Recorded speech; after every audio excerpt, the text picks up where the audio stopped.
backhand from Carlos. Low net clearance there from the Spaniard. Forehand winner there from Carlos Alcaraz. Forehand winner, Carlos Alcaraz. Third match point to win his fourth match in a row against Jannik Sinner, and more importantly, his first ever Rome Masters 1000. Lost to Marozsan famously early on in 2023. Didn't compete in 2024 due to injury. Pulled out, withdrew in 2022, keeping himself fresh for the French Open. Good first serve there from Carlos Alcaraz. Carlos Alcaraz drop shot. Is it going to be enough to win the point? Yes, it is in the end. Wow, what a match point that indeed was. Carlos Alcaraz beats Jannik Sinner 7-6, 6-1. Wow, indeed. Let's go quickly to the live chat to see what people are saying. Sinner not at his best, as Ghosty says. Indeed. Lexi there saying, thank you, wonderful. Please all hit that like button. Not long left. Hopefully Vanch is going to be joining us in a moment. A day of unforced errors, perhaps. A day as well where, you know, there are always moments in a tennis match, even from a straight sets win, which looks reasonably comfortable on paper. But remember that moment when at 15:40, Carlos Alcaraz was serving. I think he got a first serve in for one of those. I think the first set point that Jannik had, that really helped him save that one. But on the second one, Jannik would be very disappointed how he dealt with that second serve and how that point played out. And it went back to deuce. And Carlos didn't really look back. He went up an early mini break, 1-love, which he never ceded really. I think he did cede it, but he never went behind in the tiebreak anyway. Went 4-2 at the change of ends. Did cede the mini break, was at 4-3, but ultimately always had that slight advantage in the tiebreak. And on set point, it was Carlos who had the chance to increase. Both had chances to increase the pressure on that set point with Sinner serving. But it was Carlos who was just eking out a little bit more pressure on that. What is Carlos going to do when he signs the camera? Let's have a quick look. But anyway, grazie, Roma. And a love heart from Carlos Alcaraz. I'm sure we're going to get some stats on the screen for you shortly. I will be sharing those with you in a moment. Let's share a picture of Carlos Alcaraz looking pretty happy. Grazie, Roma, and a heart. Let's get a picture of this and then put that out there to the masses on X or Twitter, whichever you prefer to know it as.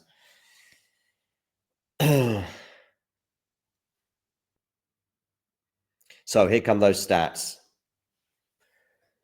31 unforced errors in the end off the racket of Alcaraz. So, in fact, it ended up being worse for Carlos there. But he really in that second set, look at the winner count. I think he put a lot more winners in that second set. I say a lot more. I think it was 10 in the second set, 9 in the first set, which, of course, is not a lot more. But it is a lot more when you consider there was only 7 games in that second set, which was probably about half an hour compared to over an hour for the first set. With obviously 13 games if you count the tiebreak as a game.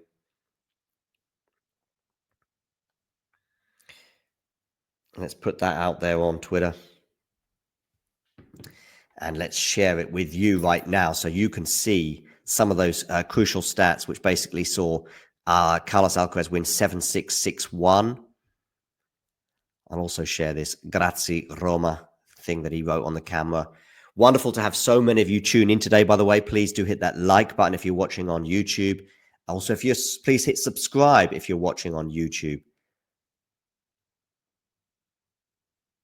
And if you're watching on Twitter or X,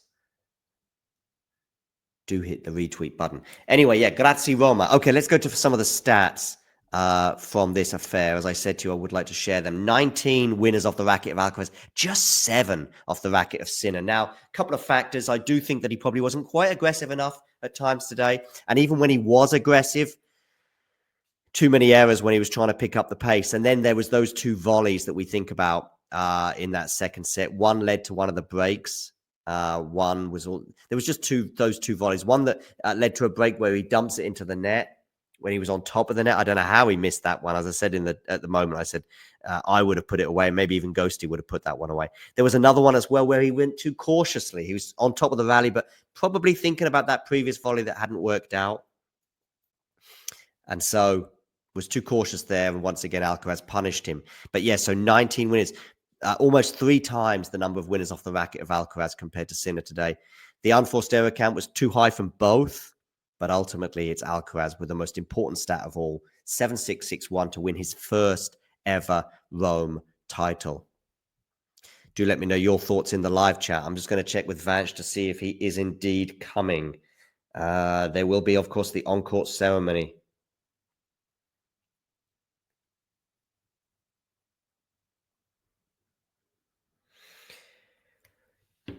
As we see Carlos Alcaraz clapping. It was not the best Carlos Alcaraz Jannik Sinner encounter. That is for sure. When we think of some of their classics from the past. Both served pretty well. I think Carlos served really well. Didn't get broken all match. I think he had just 2 break points to save in the entire match. I could be wrong on that. Maybe, but I think also maybe just one step too far, one match too many. Of course, Jannik has now pulled out of Hamburg that he was due to play. He pulls out of Hamburg. Let's share some of these tweets from the Twitter sphere before the ceremony. We've got Brenner, of course, of the Talking Tennis community. Carlos Alcaraz wins his first Rome Masters, taking down Jannik Sinner. Let's hear what Carlos has got to say, by the way. Well, I'm just really, really happy, to get my first Rome. I hope it's not gonna be the last one. But yeah, first of all, first thing that I want to say is I'm just really happy to see Jannik back at this amazing level. I mean, I'm pretty sure it wasn't easy for him. Coming from three months without playing, and the first tournament he played, making the final of Master 1000 here in Rome is something insane. So I had to congratulate him for the great week, for his team as well. I'm just super happy to see them around again, and just proud about myself, about the way that I approach the game, approach the match, mentally, in terms of hit the shots, play, tactically. I think I did it pretty well since the first opponent to the last one. I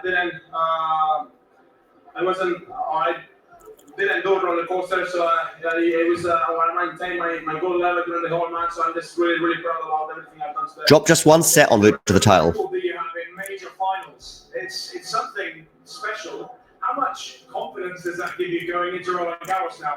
He wins finals pretty much. Well, yes, all eyes is on Paris right now, Roland Garros. Everyone is really focused on that tournament. I mean, really Jannik winning Rome. I think both things mixed together give you a great confidence coming to Paris. Obviously, I always say that the finals is not about playing. The finals is about winning. To go for it. I just repeated myself all the time that I'm gonna approach a final. So just really happy right now. I'm gonna enjoy this moment. I'm gonna enjoy this moment with my family, with my team, friends that came from home, and a few days resting just to realize what I achieved. That is important as well. And then my focus is around the rush. Thank you. So there we go. The words of Carlos Alcaraz, the champion in Rome for the first time in his career. And he said he hopes not for the last. Let's have a quick look at some of these tweets out there. Since the ATP rankings were published in 1973, Carlos Alcaraz at 8-2 is one of just 3 to win 8+ of his first 10 ATP finals. Federer won 10 out of 10 and Leighton Hewitt won 8 out of 10. Absurd, they say. Connor here, Joyce, good guy. Make sure you give him a follow on Twitter. He works for the First Serve, also pretty cool outlet from Australia. Meant to win Monte Carlo and Rome in the same season this century. Nadal, of course, doing it multiple occasions. 1, 2, 3, 4, 5, 6, 2, 4, 6, 7 times. Djokovic doing it just once in 2015, and now Alcaraz doing it in 2025. Will he add the French Open again to his haul of titles? Of course, he's the reigning champ there, having won it last year. Of course, I recall Matthew in the live chat a few times this year has said Jannik Sinner's doing the calendar slam. Well, he may well have to beat Carlos Alcaraz in the French Open. They will be on opposite sides of the draw, of course, because Jannik Sinner will be number one, but Carlos Alcaraz is returning to number two in the world, having won the title today. And Zverev, of course, going out in the quarterfinals, last year's champ. So Zverev is down to number three. A huge question regarding that draw. Where will Zverev fall? He might not make the semifinals if form is anything to go by, but indeed, he will still be, maybe fancy to make that semi-final. Just having a quick look at some tweets here from Mr. Kust. Indeed, Alcaraz was just trying to get through at 5-6, and Sinner had his opening there. Then came the magical volley to take the tiebreak, and with it, a huge momentum swing. Carlos getting confident enough to start pulling out all his tricks. Good intel for both ahead of a potential Roland Garros final, of course, as I was just explaining, with Alcaraz going back to number two in the world. Carlos Alcaraz on clay at 22 years old. Here's Jose Morgado tweeting. Won Roland Garros, won two Madrids, won a Rome, won a Monte Carlo, Barcelona twice, Rio as well. Not too bad indeed. Not too bad indeed. Senor Alcaraz there with the nose strip, of course, which he tends to wear when he's maybe feeling a little bit under weather in terms of nasal stuff. But there was also, of course, the injury that he had, the abductor injury he picked up in Barcelona that forced his withdrawal from Madrid. We wondered how that might play out. Well, I tell you what, despite the leg strap he's had. Yeah, so I think that's 6 minutes.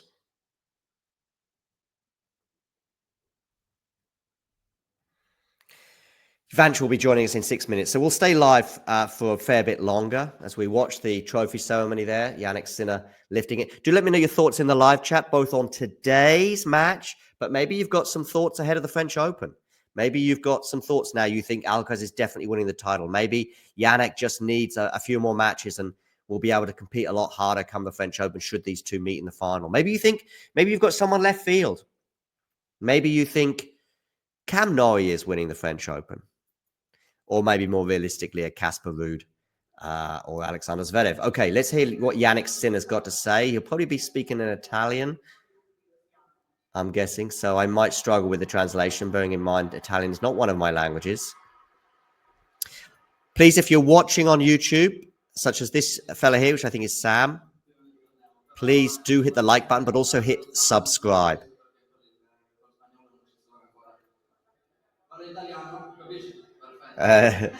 He's saying, don't worry, you can speak Italian to Jannik. I'll understand. Because he was going to say something in Spanish, I think, for Carlos. Bravo and compliments to you and your team. Classic sort of speak, whether you speak Italian or not.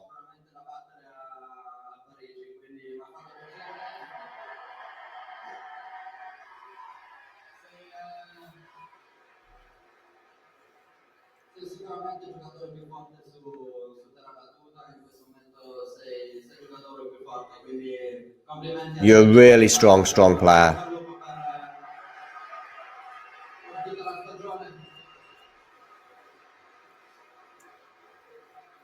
And congrats, I think, on your season so far. I think, stagione, season.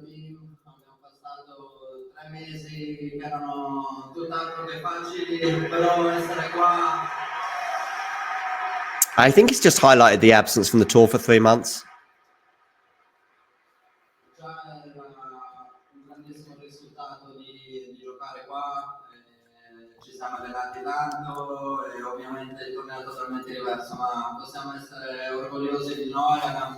Abbiamo portato a casa un trofeo molto speciale, anche se volevamo quell'altro, però comunque.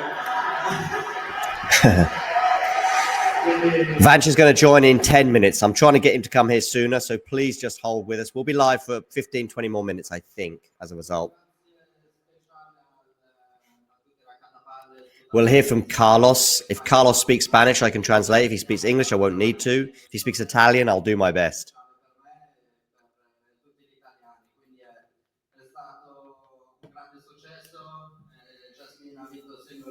Oh, he's highlighting Jasmine Paolini's wins, of course, both in singles and in doubles. An incredible achievement for Jasmine and, of course, for Italian tennis, which is in an unbelievable moment right now.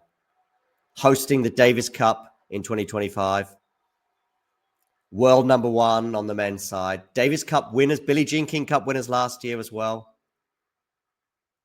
Davis Cup winners in 23 too. World number one on the men's side. World number 4 in Jasmine Paolini on the women's side. And of course, Paolini as a result will be seeded 4, pushing Iga Swiatek down to both world number 5, but also seeded 5 going into the French Open. As I see a joke coming from Jannik Sinner. That is, I think, his parents there in the crowd. Jannik, of course, multilingual himself, speaks English, Italian, and German. And I think some Spanish too, as I see Carlos Alcaraz's parents as well, smiling and clapping.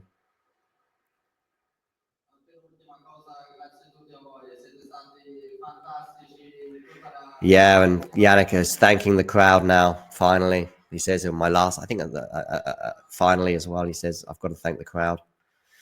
Obviously, he's had huge support this week. Unbelievable numbers, I think, in terms of crowd numbers this year.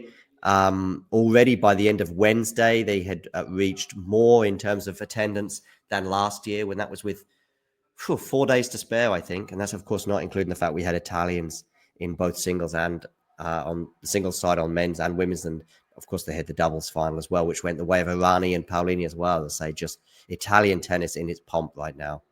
Probably the best moment in Italian tennis history, I would argue.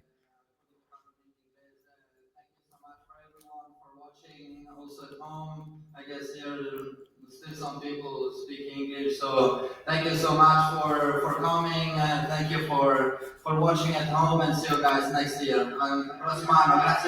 See you next year. Of course, I don't need to translate that, but he then repeated it in Italian as well. As he said, there's probably some members of the audience who are English speakers. So we're going to get Carlos Alcaraz come up. Probably at some point during his speech, we might well get Vanch, so please stay with us. Good to know that you can translate for me, Pig Latin Ghosty.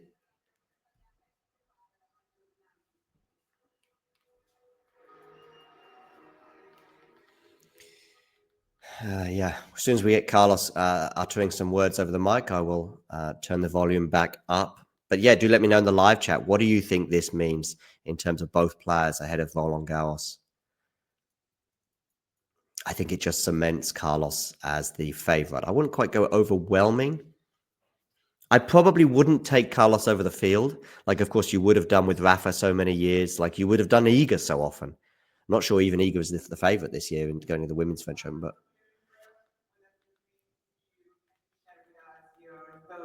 Your inner feelings right now. Well, just io parlo italiano, so io parlo inglese. Si quieres hablar italiano está perfecto. Ojalá. No, just I wanna start with Jannik.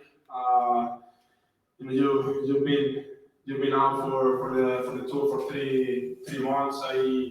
I can't imagine how tough and difficult it was for you, for your family, for your team.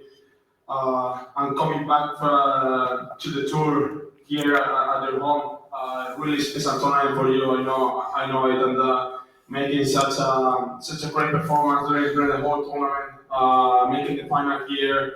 So I have to congratulate you, because it's amazing what you have done with your team. I can.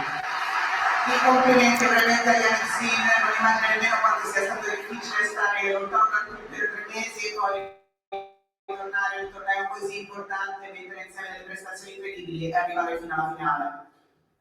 I'm not gonna get tired of saying, how amazing person, athlete you are with your team. Working really hard every day just to make this possible, making your people proud. It is amazing. So congratulations to you, your family, and your team. Non smetterò mai di ricordare quanto tu sia una meravigliosa persona, la tua dedizione al lavoro stai avendo un esempio è felice tutte le persone che presenti, quindi complimenti a te e al tuo team. Then I would like to continue with my team, with my family. We came from an injury. We were pulled out of Madrid. Struggled in that Barcelona final. It was difficult, so we came here just to see that we're gonna that's gonna be, the injury, making such a good results. It means, the good team I have around, the good people that I have around, my family, my friends who work with me all the time when I was senior or playing a great tennis. So this trophy is more than yours than me, honestly, because without your work, it was impossible. So thank you very much. Of course, that's now 4 wins in a row for Carlos Alcaraz over Jannik Sinner, meaning the main tour head-to-head is now 7-4. He was 4-3 down, but having won in the Indian Wells semi-final last year, Roland Garros semi-final, and a Beijing final as well as today. This tournament is really beautiful. So the guys who organized it, made this event possible. Thank you very much for all the support to make us feel at home. It's such a great tournament. So thank you to all the people who make this possible as well. Yep, Carlos there doing due diligence and thanking those organising the tournament.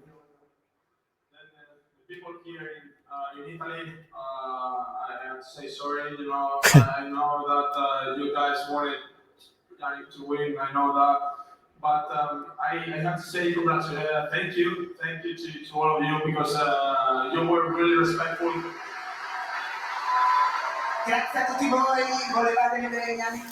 I'm not sure. They were respectful of Carlos today, no doubt about it, and probably throughout the tournament, but I'm not sure all players felt that respect. Really respectful to me, and the match that I wasn't played against the Italian player, your support were amazing, and it was I felt like home. So thank you very much, and Italy, congratulations to the country as well, because I think, or I know you're living a great moment for tennis in Italy. Lorenzo, Gianni, Alcaraz, Paulini, you have such a great... Lorenzo, I presume he means Musetti and not Sonego. See you next year, he says in Italian.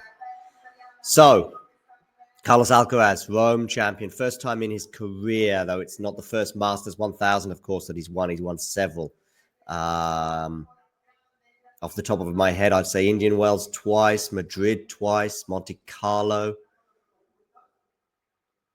Rome now, Miami. I think he won that in 2022, did he?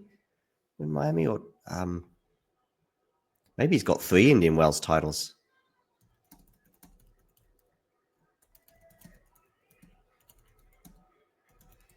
As we see the parade, the trophy there. Carlos Alcaraz titles. He's up to world number 2, of course, as I said.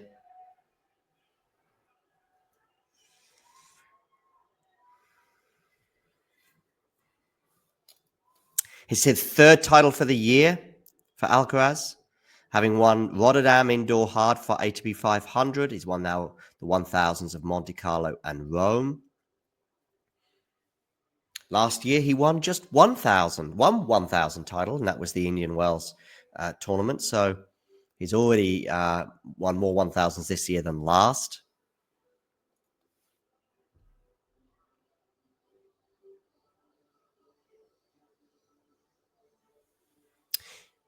He didn't win Indian Wells in 2022, of course, because Taylor Fritz won it, beating Rafa Nadal in the final. But he did win the Miami tournament a couple of weeks later. So, yeah. I think it's... How many 1000s is that altogether? Rome, Monte Carlo, Madrid twice, Indian Wells twice, and Miami. So I think it's 7 1000s he's now won.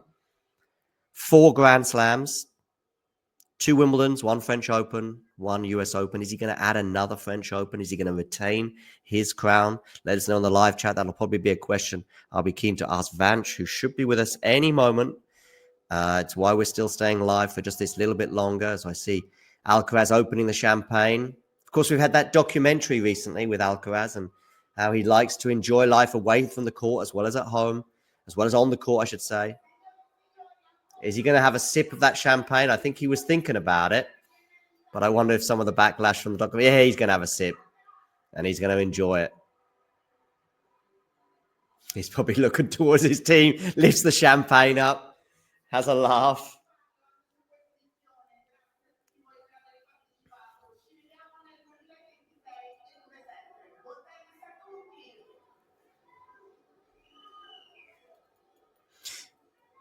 So, yeah.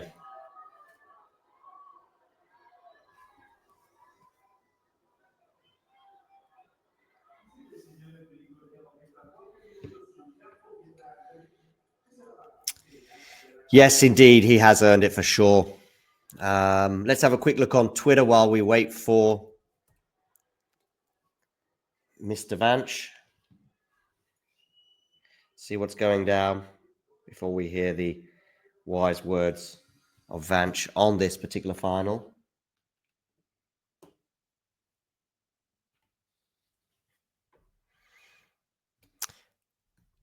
Active players here. This is a tweet from Mario. Active players able to win 11 plus career ATP Tour titles.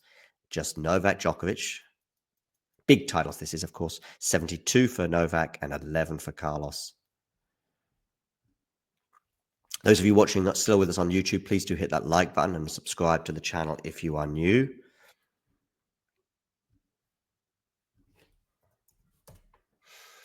Yes, as I said before, he's now leading that head-to-head 7-4. He was down 4-3 before last year when he won all 3 encounters last year, and he's won the next one as well this year.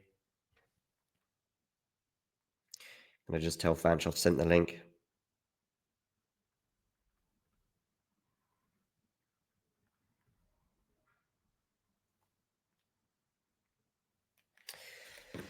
Yeah, so he's won all 4 encounters now, 3 last year, and then this one to turn that head-to-head to 7-4. Of course, if you include the Challenger one, it'll be 8-4. Talking of challengers and qualifiers and all that stuff, we're going to have a show some point in the next few hours. Not sure exactly when, but some point in the next few hours.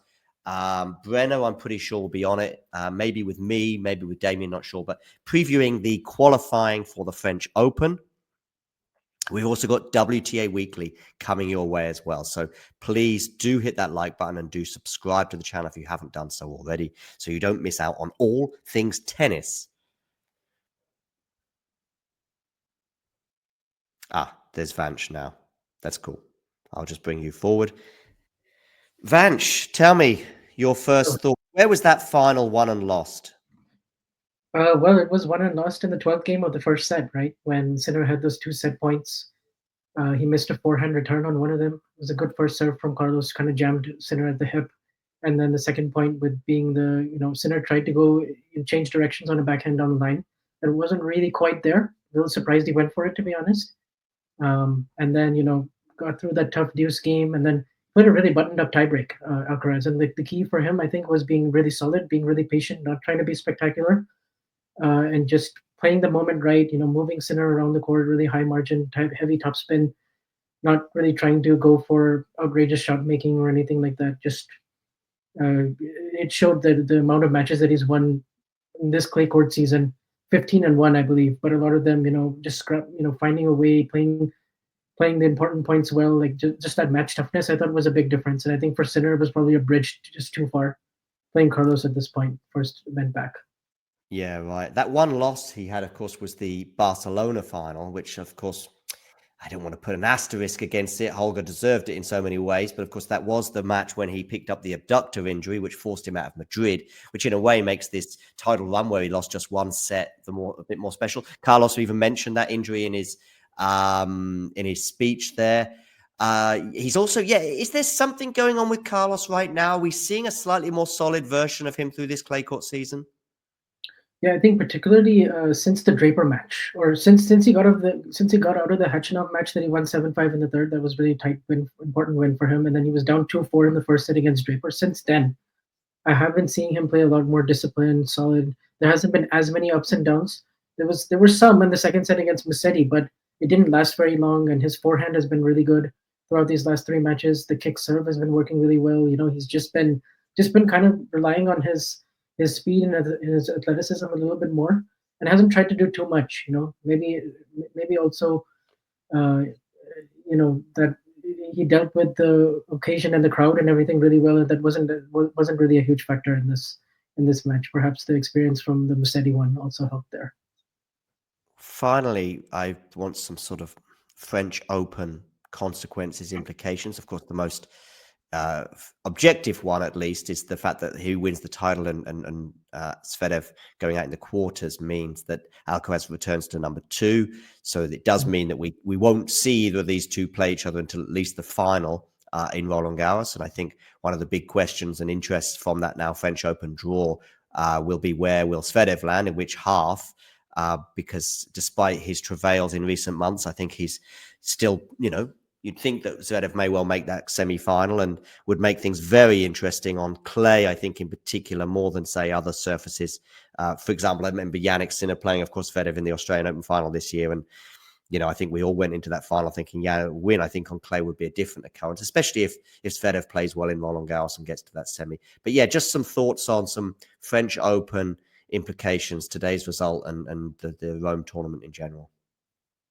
Yeah, I think it's clear that Alcaraz is the favorite for the French, but also Sinner is number 2. Like, I would be surprised at this point if anybody other than those two won the French Open. Just feels like there's a big gap after Sinner and the rest. Your Zverevs and your Rudes and even potentially Musetti and Runa, like these guys all have a shot of going deep, but they most likely will have to get through both of these guys to win at least one of them. And so that draw will be pretty big. The fact that I think, there will be some opportunities. I think if Fritz still stays 4th, it's very unlikely that he would be in the semis. So yeah, then, right. So Fritz is ranked 4 in the world, is he? Yeah. Forgot So about that. I think had Draper beaten Carlos, he would have been 4th. Okay. But so I'm interested to see where Draper lands as a result of that, and who's in Fritz's quarter, because then one will have a real shot at one of the other players making a semi or a final. And also, Yeah, obviously, about Novak and what happens in Geneva this week, and where does he end up? Yeah, right. But is I think his obviously Geneva will be significant for him in terms of how he plays, but Yeah. his ranking and his seeding is set now because the draw is on Thursday, I believe. Mhm. I think so. That'll be one to look out for. I'm sure we'll have that on the channel. I have got one sort of additional question for you, Vanch, which is related to some of the things that we just spoke about. Carlos or the field in the French Open? Well, because Sinner is still pretty strong, and I expect him to play a lot better today than he did, in like 3 weeks from now in a potential matchup. So I still would lean the field, just because Sinner is there, Zverev is going to be tough in best of 5, and yeah, like I think I would take the field, but it's a good question actually. Yeah, no, I think I would too, Vanch, because I don't think we're looking at sort of Rafa or Ego in her pomp sort of levels of dominance. I think Carlos, we do know he's a little vulnerable at times, albeit across 5 sets he has time to get that back. There's still the health issue that you might want to throw in there. And even if it's Carlos against Jannik in the final, you're probably making Carlos the favorite, but it's sort of 70-30, isn't it, in terms of that just one-off encounter? I mean, you might vary, you might make it 80-20, you might make it 60-40, whatever, but somewhere in that ballpark. But as a result, pre-tournament, I think you've got to take the field. Mhm. Yeah. Okay. Wonderful. I've got your Twitter handle on there, so make sure you give Vanch a follow there, along with how many thousands have you got on Twitter? I'm going to guess 12,500. A little higher. I have 13,800. Oh, I didn't mean to offend you there. Yeah, 13,800. So become one of the 13,800 and give Vanch a follow if you don't already. Do check out his work, of course, on the Tennis One app, which also have a X handle, of course, at Tennis One app. That's spelt out as in the one. I'll share that on the screen with you right now as well, so we can share our socials there for you. Big thanks for joining me, Vanch, and hearing your words of wisdom. Yep. Thanks for having me. No problem at all. And to everyone else, wonderful to have you on board. Carlos Alcaraz is the Rome champion for the first time in his career, beating Jannik Sinner in the final 7-6, 6-1, returning to number 2 in the world. Will be seeded 2 as well at the French Open, and is arguably the man to beat as we head to Paris. If you enjoyed this video, make sure you hit that like button. Don't forget to subscribe and click that notification bell so you don't miss out on all things tennis.